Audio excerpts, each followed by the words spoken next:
श्री राम आदि का जन्म, कुबेर तथा रावण आदि की उत्पत्ति, तपस्या और वर प्राप्ति। जन्मेजय ने पूछा, वैशंपायन जी, इस प्रकार द्रौपदी का अपहरण हो जाने पर महान कष्ट उठाने के बाद मनुष्यों में सिंह के समान पराक्रमी पांडवों ने क्या किया? वैशंपायन जी कहते हैं, राजन, जैसा कि मैंने बताया है, जयद्रथ को जीतकर उसके हाथ से द्रौपदी को छुड़ा लेने के पश्चात धर्मराज युधिष्ठिर मुनि मंडली के साथ बैठे थे। महर्षि लोग भी पांडवों पर आए हुए संकट के कारण बारंबार शोक प्रकट कर रहे थे। उनमें से मार्कंडेय जी को लक्ष्य करके युधिष्ठिर ने कहा, भगवन, आप भूत, भविष्य और वर्तमान सब कुछ जानते हैं।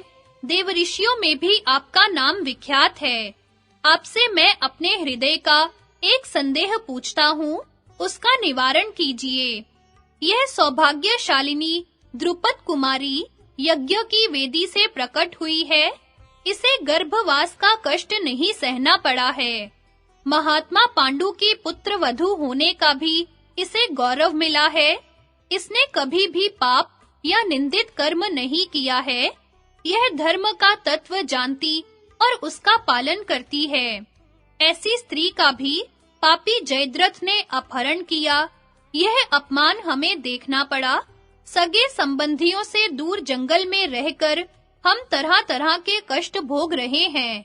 अतः पूछते हैं, आपने हमारे समान मंद भाग्य पुरुष इस जगत में कोई और भी देखा या सुना है?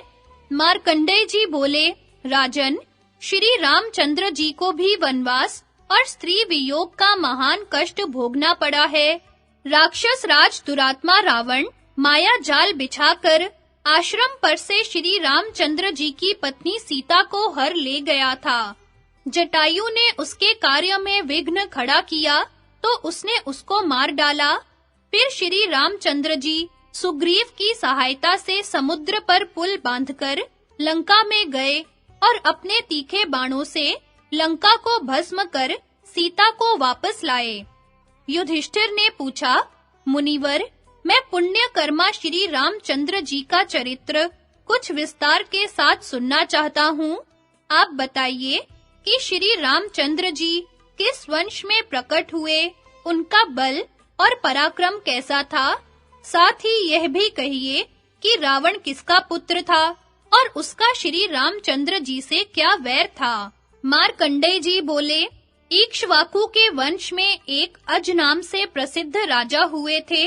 उनके पुत्र थे दशरथ, जो बड़े ही पवित्र आचरण वाले और स्वाध्यायशील थे। दशरथ के धर्म और अर्थ का तत्व जानने वाले 4 पुत्र हुए, राम, लक्ष्मण, भरत और शत्रुघ्न।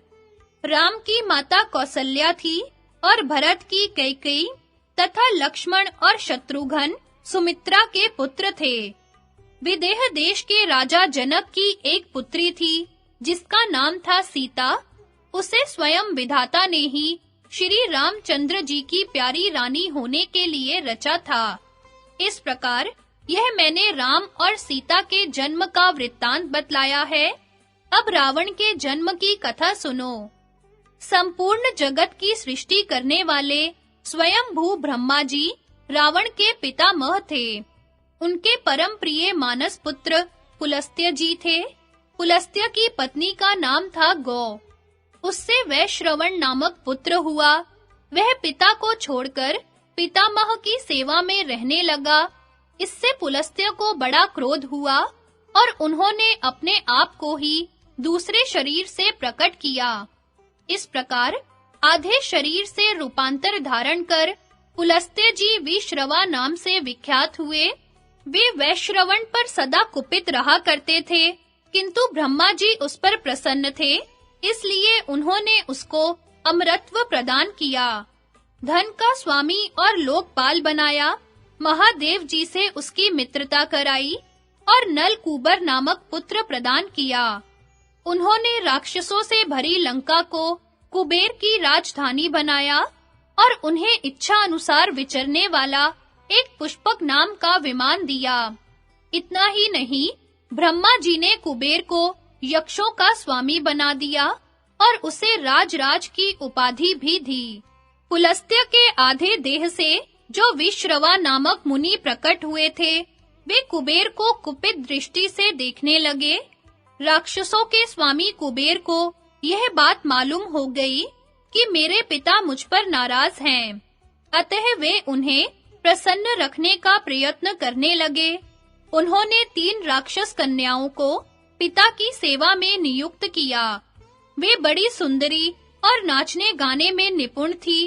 तीनों ही अपना भला चाहती थी, इसलिए एक दूसरे से लाग डांट रखकर सदा महात्मा विश्रवा को संतुष्ट करने का प्रयत्न किया करती थी।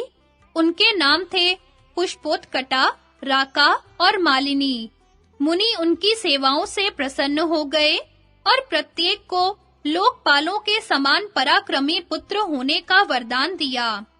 पुष्पोत्कटा के 2 पुत्र हुए, रावण और कुंभकर्ण। इस पृथ्वी पर इनके समान बलवान दूसरा कोई नहीं था। मालिनी से एक पुत्र विभीषण का जन्म हुआ। राका के गर्भ से एक पुत्र और एक पुत्री हुई। पुत्र का नाम खर था और पुत्री का नाम शूर्पणखा। विभीषण इन सब में अधिक सुंदर, भाग्यशाली, धर्मरक्षक और सत्कर्म कुशल था। रावण के 10 मुख थे, वह सबसे ज्येष्ठ था। उत्साह, बल और पराक्रम में भी वह महान था। शारीरिक बल में कुंभकर्ण सबसे बढ़ा चढ़ा था। मायावी और रणकुशल तो था ही, देखने में भी बड़ा भयंकर था। खर का पराक्रम धनुर्विद्या में बढ़ा हुआ था। वह मांसाहारी और ब्राह्मणों का द्वेषी था। शूर्पणखा की आकृति बड़ी भयानक थी। वह सदा मुनियों की तपस्या में विघ्न डाला करती थी। एक दिन कुबेर महान समृद्धि से युक्त हो पिता के साथ बैठे थे। रावण आदि ने जब उनका वह वैभव देखा तो उनके मन में डाह पैदा हुई। उन सब ने तपस्या करने का निश्चय किया। ब्रह्मा जी को संतुष्ट करने के लिए उन्होंने घोर तपस्या आरंभ की। रावण एक पैर से खड़ा हो पंच अग्नि को तपाता हुआ वायु के आहार पर रहकर एकाग्र चित्त से 1000 वर्ष तक तपस्या करता रहा। कुंभकर्ण ने भी आहार का संयम किया। वह भूमि पर सोता और कठोर नियमों का पालन करता था। विभीषण केवल एक सूखा पत्ता खाकर रहते थे। उनका भी उपवास में ही प्रेम था। वे सदा जप किया करते थे।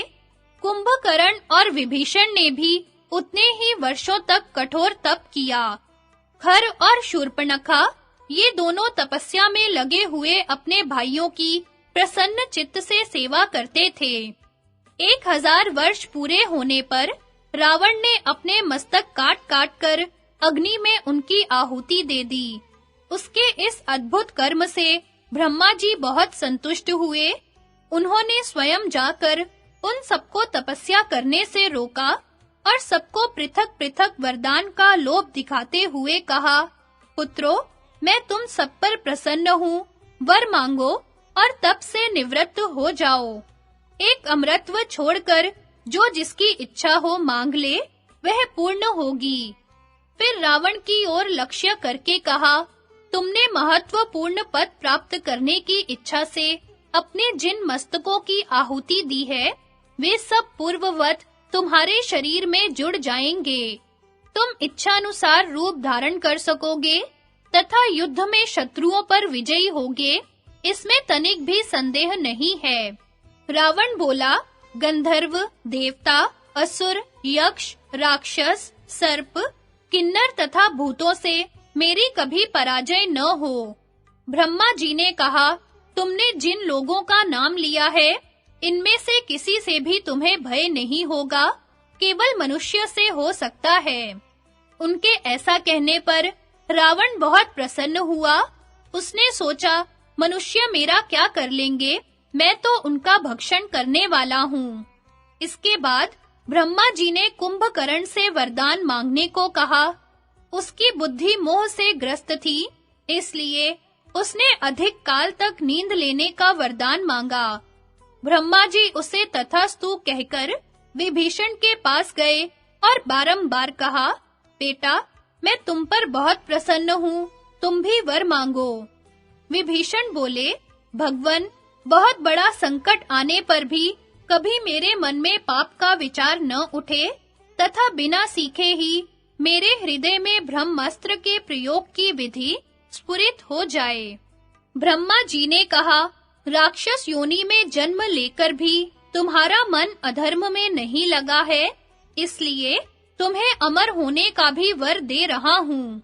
मार्कंडेय जी कहते हैं, इस प्रकार वरदान प्राप्त कर लेने पर रावण ने सबसे पहले लंका पर ही चढ़ाई की और कुबेर को युद्ध में जीतकर लंका से बाहर कर दिया। भगवान कुबेर लंका छोड़कर गंधर्व, यक्ष, राक्षस और किन्नरों के साथ आकर गंधमादन पर रहने लगे। रावण ने उनका पुष्पक विमान भी छीन लिया। इससे रुष्ट होकर कुबेर ने शाप दिया कि यह विमान तुम्हारी सवारी में नहीं आ सकता, जो युद्ध में तुम्हें मार डालेगा उसी को यह वहन करेगा। मैं तुम्हारा बड़ा भाई और मान्य था, फिर भी तुमने मेरा अपमान किया है। इसका फल यह होगा कि बहुत जल्द तुम्हारा नाश हो जाएगा। विभीषण धर्मात्मा था, वह सत्पुरुषों के धर्म का विचार करके सदा कुबेर का अनुसरण किया करता था। इससे प्रसन्न होकर कुबेर ने अपने भाई विभीषण को यक्ष और राक्षसों की सेना का सेनापति बना दिया। इधर मनुष्य भक्षी राक्षस और महाबली पिशाचों ने मिलकर रावण को अपना राजा बना लिया। दशानन बड़ा उत्कट बलवान था। उसने चढ़ाई करके दैत्यों और देवताओं के पास जितने रत्न थे, सबका अपहरण कर लिया। सारे संसार को रुलाने के कारण उसका रावण नाम सार्थक हुआ।